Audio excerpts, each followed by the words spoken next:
welcome, Mayor, and thank you for finding some time for us. Thanks, Benjamin. Happy to be here. So we'd like to start with just a sense of your Highlands. What are your favorite vistas? What do you like to wake up to? What are some of your favorite spots in the Highlands? Wow. What do I like to wake up to?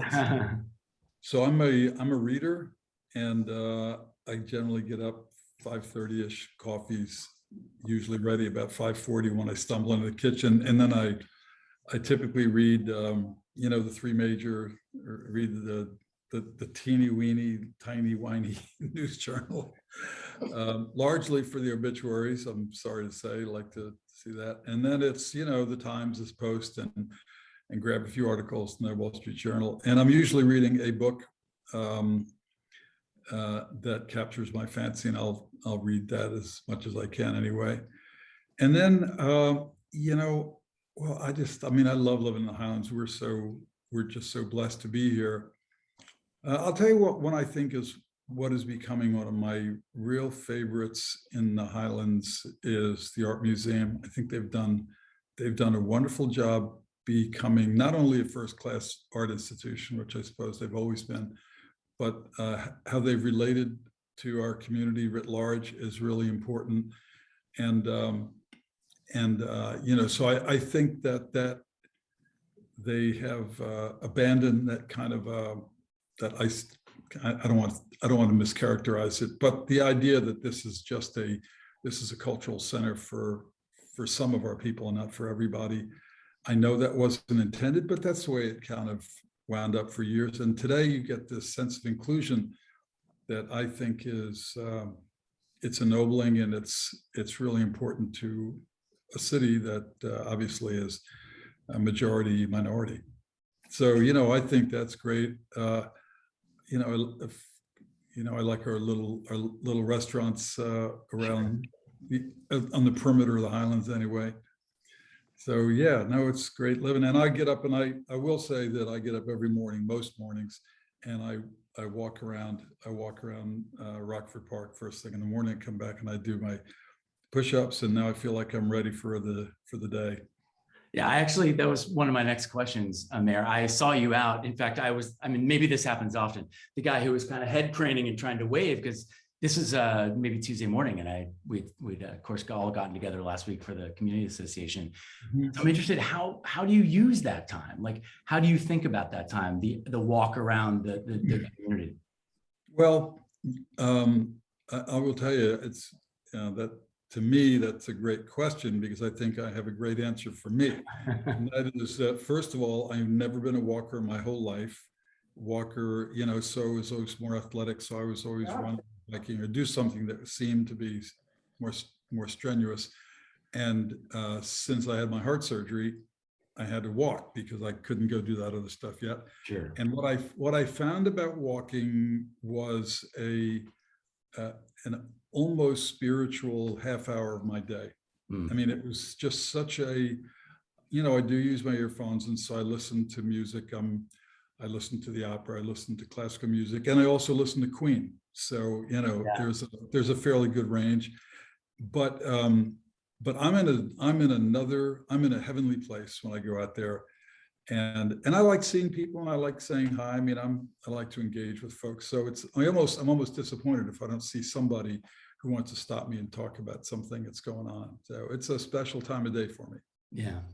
So I have been dying to ask you this question as I've dug into your history, which is, I imagine the setback of achieving such an accomplishment of getting into the NFL after a record career, must have been a massive blow to you and who you thought you were becoming, I'm guessing. I wonder if you could talk about what that experience was like, particularly the resilience part of it. Yeah. So I always like to say I wasn't good enough to play in the NFL, but I was good enough to get there, which is a fairly small number of folks. Just the fact that I signed with the New York Giants when I was out of Delaware. But here's my best story about the NFL, and it has nothing to do with all the players that I grew up idolizing, and I wanted to go get their autographs, which I had the good sense to do that. But and I played with Del Schaffner, who's an All-Pro, and I played with him, and Fran Tarkenton and Earl Morrall. I know their names that youngsters don't know, but they're both NFL Hall of Fame players. They were in the camp at that time. So I had a wonderful experience. My best story is I got hurt. I banged up my knee pretty badly. I had to get surgery on it. And I went home and I'm sitting at in our family. We had a little modest beach house. And I said to my father, I said, I really think I should get paid because, I got hurt. I didn't get cut because I wasn't good enough. And he said, you're crazy. And I said, no, I really do. So we had this mini argument about whether I had any right to be paid. So I was a 21-year-old kid. I walked down to the end of the lane. I got on a payphone, threw a bunch of quarters in, and called the New York Giants office. And I asked for Wellington Mara, who was the owner of the Giants. And damn it, if they didn't put me through to him. And I'll never forget him. He answered the phone. And he said, "Hello, Mike," but he said like we were old friends. You couldn't do that today in a million years. There'd be 5 agents on either side, And I said, "Mr. Mara, here's how I feel about it." And he says, "Well, why don't you come on up and talk to me?" So I got in my car. I drove to 10 Columbus Circle in New York City. I went into the New York Giants office. I sat with Wellington Mara for 20 minutes, and he said, "There's another guy with that same situation. Let me think about it and I'll get back to you." He never called me back. I got my check the next week and the next week and the next week, all through. Now, it was the princely sum of $15,500, but the house we lived in cost $8,700. My car that I bought cost $2,600. So $15,000 was pretty good in those days. So that's my favorite story. I just think like, who is that 21-year-old who would call Wellington Mara and say, I think I should be paid? Yeah, was that behavior you felt like you'd exhibited as you were growing up? Was that new behavior? Is that stuff I have, it's just looking back, I remember, but I remember, I was disappointed, but I've never been crushed by disappointments. Just not my nature. I mean, I think I bounced back pretty well. I had tears in my eyes as I drove out of Fairfield, Connecticut, Fairfield University up there when I left the camp. It's the dramatic scene at the end of the movie is I'm walking out and a guy named Aaron Thomas and Fran Tarkenton are walking together in, and I'm driving out like my last, and I flipped them a little wave and they gave me this wave like, yep, I know another rookie gets cut, see you later, pal, have a good life. It was just so funny. And so my memories are fantastic. They're all good memories, no crushing disappointment. I came back and went to work for IBM. That was a big adjustment, but I was a kid. You know how it is when you're so young. Yeah. So last week at the beginning of as you were speaking to the Highlands Community Association meeting, you told this great story of cruising through town one night and all the stops and all the activity and the dynamism of the city. And I was struck by what sort of felt like a real pragmatic optimism, which has again been my sort of experience with you. How do you keep your eyes kind of out there on the horizon when folks are in, pothole and petty theft mindset or worse, really major stuff like poverty and crime? Yeah. I think you've got to be, you've got to get yourself a little emotionally detached from it, because if I let every shooting or every homicide really get to me, you'd be a basket case in no time. I remember my very first year, I was mayor for, well, I'll tell you what, before I was sworn in, we had the 3 firefighters die over on the West Side. And that was tough because that was my wow moment. This is what it's going to be like. In January of that year, we had 4 homicides. My first month in office. And, I just got up one day and said to Betty, "My God, is this what this is going to be like?"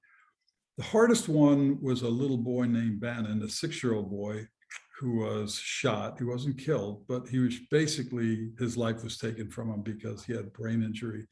And I went to visit him in the hospital. This is all in the very first month or 2 of office. And I realized then I cannot get too close to this, because nobody can endure this on a regular basis. So, we had a little boy killed, and I don't want to just talk about this. There are too many good things, but I want you to know that. So I had this young 14-year-old killed 6 months ago, 5 months ago, I can't remember. And I said to John Rago, who manages not just operations, but communications. I said, John, I've got to go talk to people up at that end of town. They've got to hear from me about trying to put this into perspective.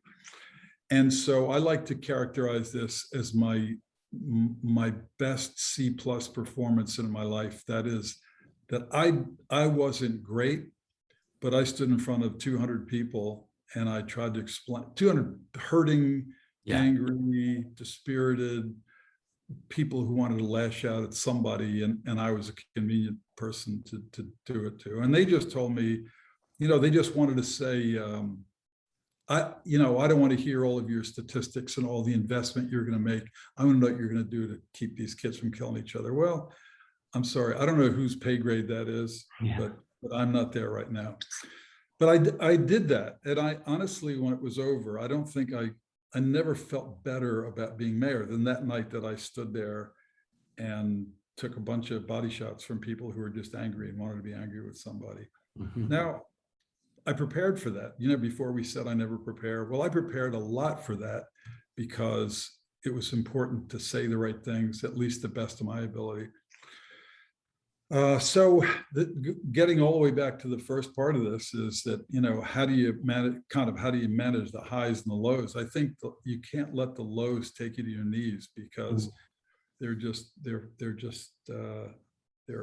enervating. They are exhausting. And then listen, you kind of feel personally responsible. Your job description is to make the city better. And if it doesn't work, it's like a coach that only wins 2 games and he wants to tell you that his completion percentage was great or his defense held I said, look, you're 2-9. What do you want? Right. I don't want to hear about it. So did that answer that question? Was that a yes, sir. Complete answer? Okay. And so, you do have a pretty impressive track record, even though we just talked about some of those lows. But from your riverfront days and your current time as mayor, you dedicated a significant amount of time and energy revitalizing Wilmington. And so it's really impressive that you've actually gotten change to occur in Delaware. And we're curious, what are the tactics? How do you get people playing in the sandbox together? Yeah, I think, it's hard for me to talk about myself in a way that is too self-congratulatory. I had my football coach at Delaware was Dave Nelson before Tubby Raymond, and he always said to me, he said, don't forget one thing. He said, you're never as good as they say you are, but you're never as bad either. And so, I kind of try to keep an even keel on all this. No matter what I ever do in my life, I think people will know me for the guy who did the riverfront. Well, we had lots of people, working on that project. But in fairness, I got more credit than I deserve at times and more blame too. That's just the way it is. But I do think this: the great leaders are always people with commitment and a vision. You really have to be able to see something and believe in it deeply, and that's infectious. And other people come on board. The other thing I will tell you that, and don't ever sell this short. I came along with an idea and a belief in something at the same time. Then the state had a certain amount of prosperity, as Joe DiPinto will remember, and Tom Carper just got infatuated with this project, and he really helped us while we were foundering at times early. He believed in it, and he funded our aspirations. And I'll never forget one day when the now Chase Center opened up. It was the first USA Riverfront Art Center, and we had Nicholson Alexander there from the Hermitage Museum in Moscow. St. Petersburg, the most remarkable show that Delaware will ever see. And Tom Carper walked into the building for the first time since, it was a pile of junk. He walked in the building and he said, Michael, I don't know how you did this, and I don't think I want to know, but I'm glad you did. Because it was pretty tricky to get all that done. And working with Reno Pettinero, one of my heroes, I mean, he's a wonderful, wonderful guy. And, you know, he put up a lot of the money because I think he believed in what I was selling, you know, and so then we put up money. Not everything worked. We did the shops down there. They just didn't work. They just limped along until I just ran out of fuel because we didn't have enough people going down there at the time. We didn't have any restaurants until I think 2000, probably 1999. We had Timothy's down there, but it took a while. And then all of a sudden it starts to take off. And I think when I go down there today, it is really, it actually impresses me. And by the way, a lot of that credit goes to Megan McGlinchey, who's my successor, who's done a great job down there. When I look at that bridge across the river going right into the 76ers field house, the whole infrastructure of that place, everything is beautifully maintained. It's exquisite, and we should be very proud of it as a city. I don't care what city you go to, you know, our riverfront stacks up pretty darn well. Sure does. Hey, I want to remind folks to put some questions in the chat to everyone, and Linz and I will unmute you and have you ask them here in just a few minutes. Mayor, I wanted to ask, you know, you're counting down the months on your term, or years and months. How do you think about your legacy, and which of the city's challenges do you think will outlast the administration? So look, I mean, I'm going to have people will always associate me with the economic developments taking place down here. But to me, then, I don't know who on this has ever heard me speak, but when I talk about the city, I invariably talk about poverty and race and crime and everything that we have to do to understand these things and to address them as best as possible. It is America's deficiency that it to this day doesn't know how to deal with racial issues. And so I've spoken any number of times about this in front of groups that are frankly they're usually far more white than they are black. And I talk about race from the perspective of a white mayor, a conspicuously white mayor, no less, of a majority black city, and what those challenges present. I was asked to, and so the answer to your question, I'll go back again, but the answer to your question is, as far as I'm concerned, my score sheet, the score sheet that should count is on how well I leave our social condition when I leave. That is less crime, less poverty, and a better relationship between two sides of town that don't talk to one another.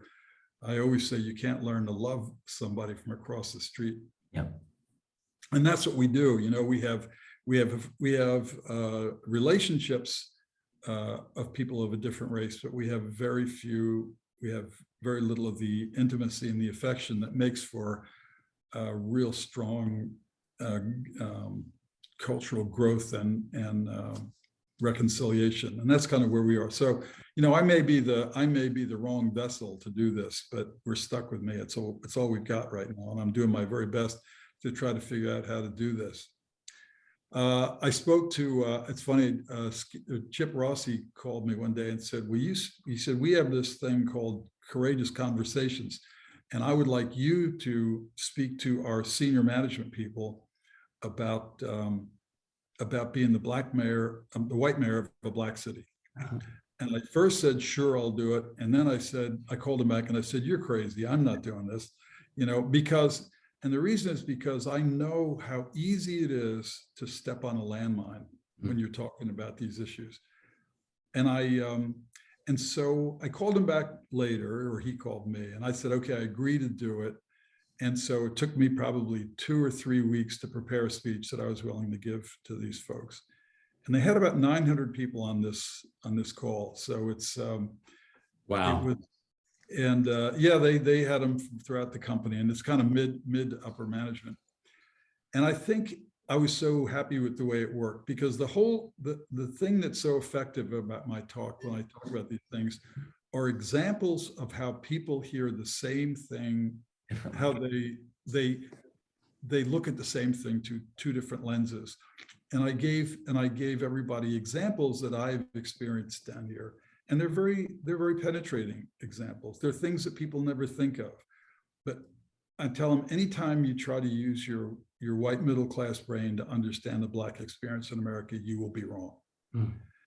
And so it was great. I was so happy I did it. And I do this fairly often because I think that this is what is necessary. But how many people I can reach and how many minds I can change, and that's the great challenge. That's my score sheet. If I did that well, I would feel great about my time here.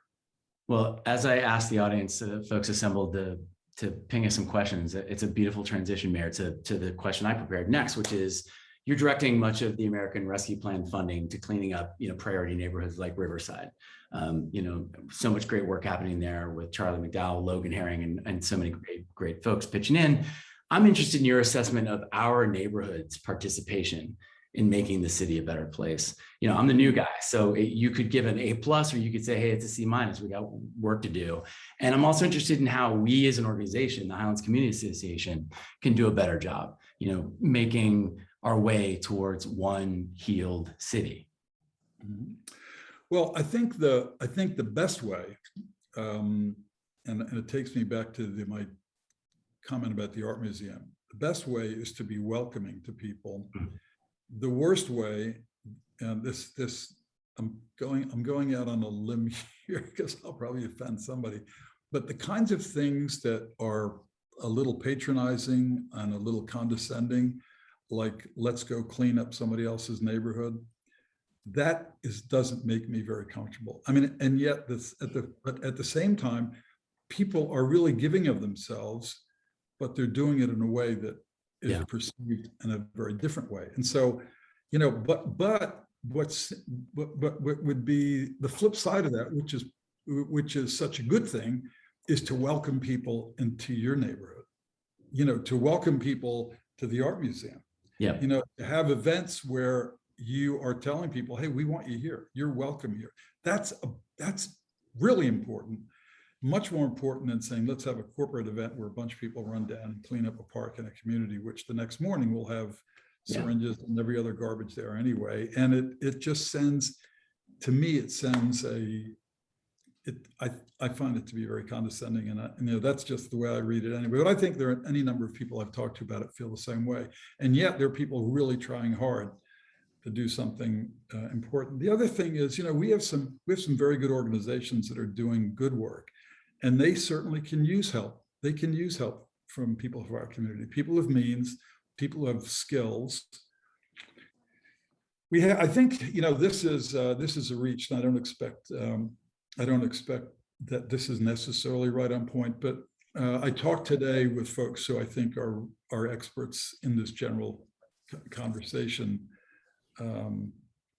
And we talked about how important it is that we reach kids in schools, but not necessarily in the traditional way. That is to say, schools have to be more.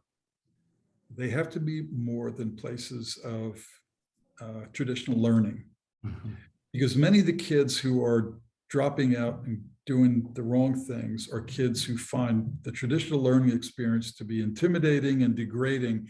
And the way they deal with that, the way they've learned to deal with it, is to shut it off. Just turn it off. And rather than fail, say, I'm not going to try. If I don't try, I can't fail. And so they're the kids that we lose. I also think, and we may have some educators on the phone on the call here tonight, but I really want people to reimagine education. We have built society around 3 basic pillars: family, church, and school. And right now, especially in our poor neighborhoods, we've only got one standing. Our families are badly fractured. Churches are empty, and to the extent that they're not, they're empty of teenagers. That's for sure. And so the only place we can get to kids is in school. And I think rather than the traditional role of school, we have to start thinking about how when we have children at school, how we have professionals who deal with them at a level where it's most needy, where where their deficits and their problems are things that a professional can recognize. Now, how do we convey value to these kids? What is it that we can get them to do in schools where they just start feeling better about themselves as human beings and not torment them as I was tormented by giving them quadratic equations to learn. Our kids don't have to be the smartest kids in the world to succeed in life. They just have to learn to feel good about themselves and to exercise their brains, learn how to use their minds, because if that tool is sharpened, it's going to be effective later on in life. They don't have to be bludgeoned with testing and test scores. And that is not a defeatist. That's reality. I deal with these kids all the time. And I would like to make a pitch. Honestly, I would like to say that one of these days we stop busing our kids all over the place. I think it's been a bane. I think it has devastated our community, well-intentioned as it was. I think the idea that you take kids from the city and send them to 9 or 10 different schools around the county on a bus, 40 minutes to the other side of the city, in a place where they don't have friends and infrastructure and social supports, where their parents don't know anybody, where their parents, by the way, in many cases don't have a car to get there, to go to the games, to go see the teachers and do all the things that we'd like them to do. Look, I'm not saying that these are easy choices. I'm saying we made a bad choice. I don't have to blame anybody for it. The only thing I kind of blame people for it is that nobody would own this 10 years, 15, 20 years in. And here we are, we're still in a place where we're struggling to figure out what we're doing. But I do know that the kids in the city would be better off in a place where they said, here's my identity, here's my friends. My parents, my friends' parents are watching me when my parents aren't. That kind of infrastructure is not there. And it's, I think it's hurt us badly. And I hope that in this term, I'll be able to talk about it much more. It's complex. We've got these schools, these school boards, and these school districts that are very territorial by now. They've figured out how to do it. We got the charter schools and the votex and everybody that, our public schools are leaking talent because they go to all these other places. And what we left with are the kids who've got the biggest problems and we're not managing very well. So that's kind of my feeling about all this. No, I mean, you're 100% right. Like, school should be where the kids have a sense of belonging, and also where they're learning critical thinking skills and problem solving skills. It doesn't need to be trigonometry. It's. Thank God for me. I know I certainly am not applying it every day anymore. So to transition to a different topic, what does President Biden's declaration of a major disaster in Delaware mean for Wilmington, for the Highlands? What's your point of view? I don't think it means anything to the Highlands. I don't think it's going to mean much. I mean, the folks who were affected by the Brandywine flowing, they would be the ones that would be eligible for something, as would the folks on the east side who got pretty beat up during this thing. 6 feet of water in their houses and basements. But my understanding is that it's still an open question if there'll be any relief for homeowners or any residential dwellings. So that's not been resolved yet. So I don't think I have a good answer for you. Well, so we're at 7:32 and we're thoughtful about your time. We're grateful for everyone joining us. One last one, if you could give us a few sentences on it. We're interested in your sort of takeaway, what your leadership takeaway is from this experience of managing the city through a pandemic. Oh, well, it's funny. I have this talk about early on, I think, for the benefit of those came later. I said, somebody came to me said to me, you're not as sunny a disposition as you used to have.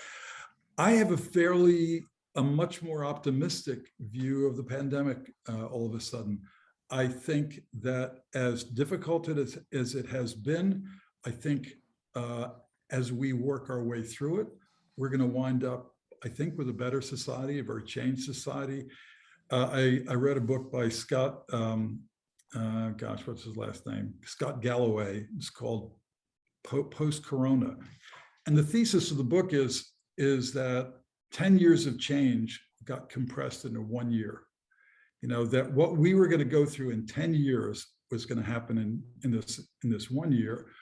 And you just got to see all the things that are changing, remote working remotely. Who would ever say it's okay? Yeah, sure, go work at home. Now all of a sudden you tell somebody they got to come to work, they're probably going to start looking for somebody else and another employer. And so now people are making room for work at home. We're having a conversation about, is childcare is that the kind of allowance we ought to be make to our employees, if that's at all possible? We really wouldn't have done that before. And now, of course, we're making those things. Telemedicine, it's not nonsense anymore. I mean, hello, doc. Here I am. Here's the rash. What do you think? What should I do? That stuff we never would have imagined before. Education. I think education is really. I think it's just we're making room for a different way to do things. I find it pretty exciting. I kind of like the idea that people who are making next to nothing are now in a position to demand a little bit more money so they can actually have some decent life. You see people who, and I am not the progressive end or liberal end of my party. In some ways, I think I probably am.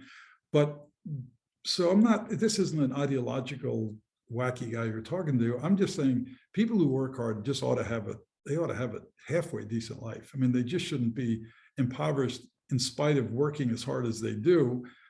And so, I think making accommodations for all these things is healthy for all of us.